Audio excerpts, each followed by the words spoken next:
Hello, welcome to HITC Sport. Right, let's take a look at the worst footballer who scored a hat-trick each season going back to 2002. Lads, these are players you would have thought in a million years would be capable of scoring 3 in one game, because most of the time, half these lads look allergic to even coughing in the direction of 1 goal, 3 in one game, Christ above. 02-03 Jermaine Pennant. Yes lads, you can imagine the hype surrounding a 19-year-old Jermaine Pennant, already the most expensive British teenager of all time. Here he was, banging home a debut hat-trick from Arsenal's right wing in a 6-1 demolition of Southampton, a club they were due to play in an FA Cup final 1 week later. And according to him, he was nursing the worst hangover of his life. Yes, this fella somehow wound up appearing in the Champions League final, but other than that, it was a career of mid-table football, forgetting he parked his Porsche in Spain, declaring for Ireland age 20 bastard 9, and winding up with Jeremy Kyle. Oh yeah, and let's not forget spending his twilight years stuck on the same Billericay Town bench as that swaz man off YouTube. Good lord, I'm surprised they managed to peel themselves away from the mirror. 03-04 Steve Watson. Oh good Christ, Leeds United during the 03-04 season were a complete and utter embarrassment. Their last ever campaign in the Premier League. For such a big club to get relegated like this, to go down in this fashion, being slapped around by half the top flight, even against teams like Portsmouth, drowning in financial problems, flogging their best players like they're at a car boot sale.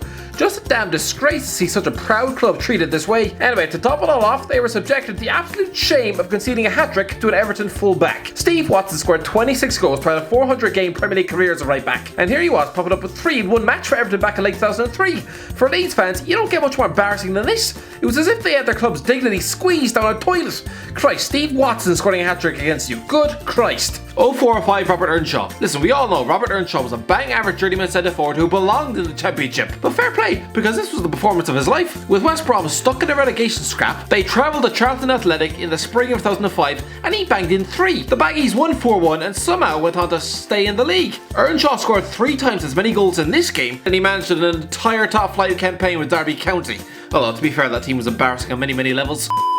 Oh, by the way, lads, trying to 500k as soon as possible. If you're not subscribed yet and want to do so, then smash that red button. You'd be one of the best human beings on the planet. Alright, let's get back into the video and keep looking at these awful footballers who somehow managed to score hat-tricks.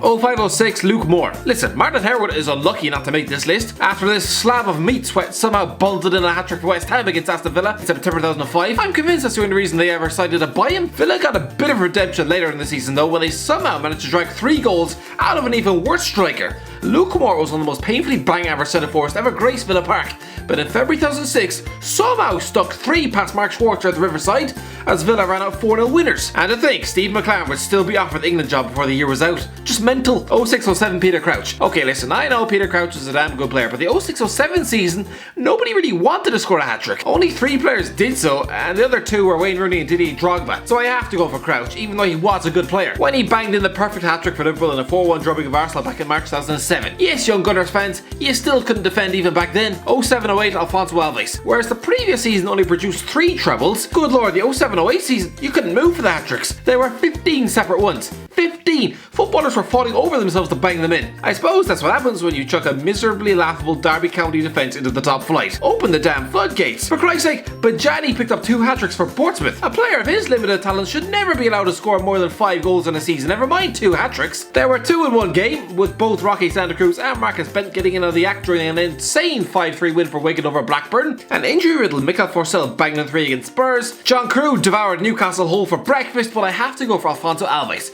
A hilariously inept Brazilian centre forward, more of a Joe Linton than a Ronaldo, who swept home 3 for Middlesbrough in an 8-1 battering of Man City on the final day of the season. Yes, 8-1. 08-09 Gabriel Bondohor. And we followed that up with Man City's very next game, where again they concede a hat-trick to an overhyped footballer.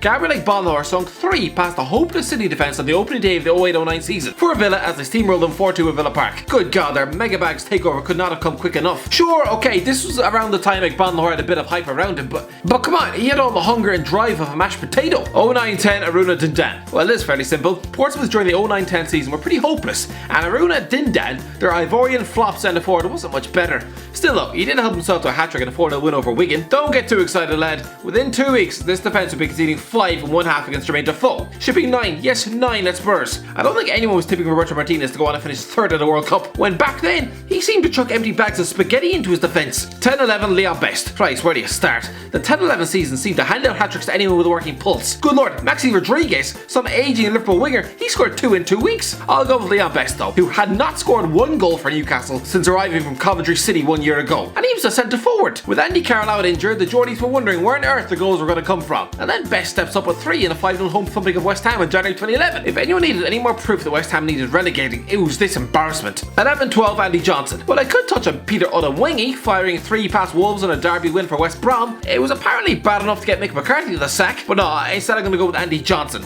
who was at least 6 years past his peak, and he proved to all that QPR belongs nowhere near the top flight, netting 3 for Fulham in a 6-0 Derby Day win. To put this in context, they were the only goals he'd score all season. Christ above, QPR were an utter mess. 12-13 Jordi Gomez. Lads, the 12-13 season was an insane campaign when Arsenal, a club with all the mental strength of a melted teapot, are recovering from 4-0 down to 6-7 past Reading in a League Cup tie. You know something weird is going on? Again, there were 13 different hat-tricks this year. Tell a young Crystal Palace fan now that Christian Benteke was one of them, he'd probably report you to the police. I'll go with Jordi Gomez though, a decent-ish winger for Wigan who only ever really scored from the penalty spot, somehow popped up with a hat-trick in a 3-2 home win over Reading in November 2012. Again, the only goals he scored all season, but still not the weirdest thing that would happen to Wigan that year. Christ, the 12-13 season just did not make sense. 13-14 Adam Johnson. The 13-14 season was the year Luis Suarez scored 3 different hat-tricks. Christ above, that man was on a different level. Adam Johnson though, he scored 3 for Sunderland and a 4-1 win at Fulham. Immediately gets talked up for England, has the world at his feet, and within a year sees his career and reputation melt around his ankles. This man could realistically have gone to Euro 2016, but instead spent that summer desperately trying not to drop the soap. 14-15 Jonathan Walters. Listen, unlike Roy Keane, I like Jonathan Walters. An honest, hard-working pro, but he'll admit it himself,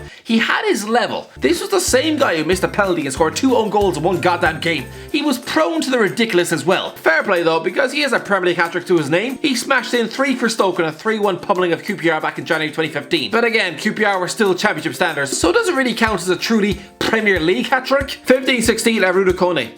Right, Stephen Naismith is desperately unlucky not to make this list, having come off the bench to score a hat-trick against Chelsea back in September 2015. When this calibre of bench warmer is somehow embarrassing a Premier League defence, you know their manager is probably on the verge of a midlife meltdown. He's not even the worst Everton player to bag a hat-trick that season though. Aruna Kone absolutely disrespecting Sunderland with 3 in a 6-2 home win back in November 2015. I would imagine Sam Allardyce probably tried to bite the heads off his centre halves in the dressing room after the game. When Kone is scoring a hat-trick against your team, Christ, you have to say, Roberto Martinez really got the best out of his terrible players. 16-17 Andre Gray. Oh yes, back when there was hype about Andre Gray. Now he's only recognised for warming the bench and plugging the one off Little Mix. Anyway, December 2016 he talked up his England hopes by netting a hat-trick in a 4-1 win over Sunderland. Considering what's happened to Sunderland since, it's admittedly not really such a major feat. 17-18 Callum Wilson. Okay, Alvaro Morata was a Chelsea flop, so you might think I should include him for netting 3 against Stoke in September 2017, but lads, don't be ridiculous. Yes, he was struck down by the cursed number 9 shirt. No, he didn't do well in England, but he is still a better player than Callum Wilson, who did net a treble for Bournemouth in a 4-0 win over Huddersfield. 18-19 Gerard Deulofeu. Yeah, another season where the hat-tricks were scored for the damn good players.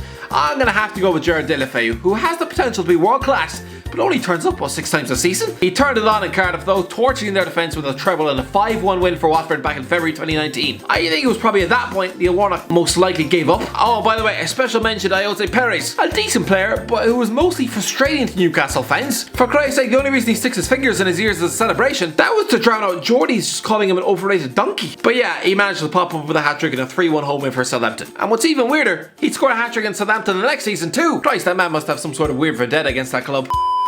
Oh, by the way, lads, trying to 500k as soon as possible. If you're not subscribed yet and want to do so, then smash that red button. You'd be one of the best human beings on the planet. Alright, let's get back into the video and keep looking at these awful footballers who somehow managed to score hat-tricks. 1920 Teemu Pukki. This season is already unusual, but I have a feeling we're going to look back and wonder how Norwich ever managed to beat Man City. There was a feel-good factor though, because 2 weeks earlier, Teemu Pukki had just smashed home a hat-trick past Steve Bruce's Newcastle. Most of the Norwich fanbase, after watching this guy swallow the championship whole, were probably predicting a 20-goal season from Pukki to get them into Europe. That didn't really happen. Anyway, that's the end of the video, lads. Let me know in the comment section below if you enjoyed the video. Don't forget to like, share, and subscribe, and as always, I'll talk to you in a while.